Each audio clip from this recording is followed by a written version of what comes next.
খিচুড়ি রান্না করার চিন্তা হলো মুগ ডালের খিচুড়ি। আর 1 কাপ মুগ ডাল, 1.5 কাপ চাল দিয়েছি। মুগ ডালটা একটু হালকা লাল লাল করে ভেজে নিয়েছি। এখন মরিচ পেঁয়াজ দেব। পেঁয়াজটা একটু কম হলেও সমস্যা নাই, তবে রসুনটা একটু বেশি হতে হয়, তাহলে খিচুড়ির স্বাদ হয়। এখন একটু রসুন ছেঁচা দিচ্ছি। এখানে একটু তেজপাতা, একটু এলাচ, একটু লবঙ্গ আর একটু দারচিনি দিয়েছি। এখন একটু তেল দেব, লবণ দিয়েছি, তেলও দিয়েছি। এখন ভালো করে মাখাবো।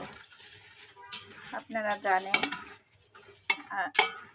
ভুনা খিচুড়ির চাইতে হাতে মাখা খিচুড়িটা একটু ভালো স্বাদের হয়।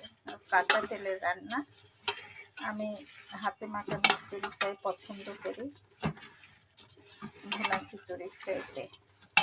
আমি কখনো ভুনা খিচুড়ি রান্না করি না। গরুর গোশত দিয়ে খাওয়া হবে, ছেলে খুব করে বললো খিচুড়ি রান্না করতে, তাই খিচুড়ি রান্না করছি। সুন্দর একটা সুগন্ধ আসছে। চাল দিয়ে 2.5 কাপ পানি হয়েছে। চাল আর ডাল মিলে আমি 5 কাপ হয় ডাবল করলে, তার সাথে আরও 1 কাপ বেশি 6 কাপ পানি দিলাম। এখন আমি রান্নাটা চাপিয়ে দেব ঢাকনা দিয়ে। নাড়াচাড়া দিয়ে লবণ দেখব, লবণটা পারফেক্ট হইলে